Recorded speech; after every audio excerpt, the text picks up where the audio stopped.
When I was a little girl, I was really good at following the rules.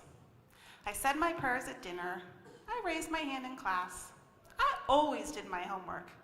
And I didn't dare talk back to my mom. And then I became a teenager.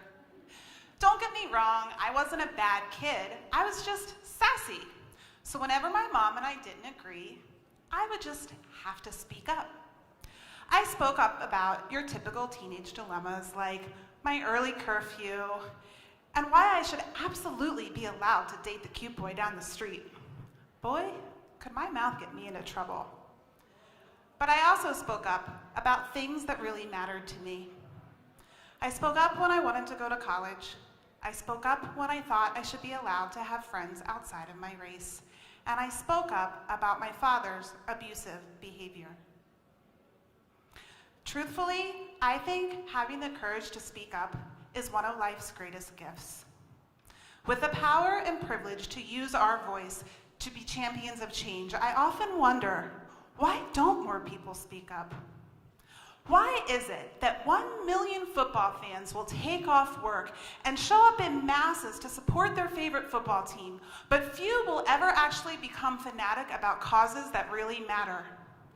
Now, don't get me wrong, I'm a huge sports fan, but can you imagine the impact we could have if on any given Sunday, every single football fan in America were to take a stand for an even bigger cause? And why is it that millions of Americans will hide behind our computer screens, complaining about political issues, but never actually turn out to vote? We will go to great lengths to defend our opinions and to argue our ideas, especially on social media. But most of us will never actually take a significant action towards making the world a better place, and few of us are really willing to die for our beliefs. Let's face it, standing up and saying what's on your mind doesn't always come without a cost. Like the beloved Malala, the 14-year-old Pakistani female activist who, even after being shot by a Taliban gunman, refused to give in on the fight of a girl's rights to an education. When even the smallest of voices speak up, we must be courageous enough to join them. We cannot transform humanity with voices absent of love and courage. So in a minute, I'm going to ask you to take a stand.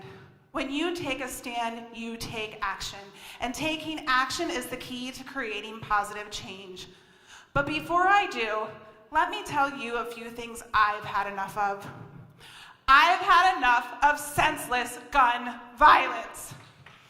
I've had enough of children being witness and victims to violent crimes in their homes, in their churches, in their communities, and in their schools. And I've had enough of seeing kids being caught in the middle of combat zones, and I've seen enough of kids being brainwashed, drugged, and recruited into combat.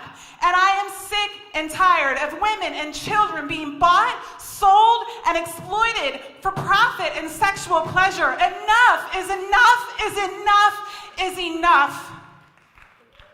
What matters to you? What matters so much to you that you're willing to take a stand and put your life on the line for it? Whatever it is, I ask you, will you stand with me? If you're willing to be a champion of change, please stand up now. If you're willing to take on the rights and responsibilities for the safety of children and women everywhere, please stand up now. And if you believe that every person, no matter how rich, no matter how poor, no matter race, religion, language, or sexual preference, deserves to be treated with dignity, compassion, and love, I urge you to please stand now. Tonight, we may just have made a significant impact because regardless of what we choose to believe and who we choose to love, together, we just ignited a spark. Thank you.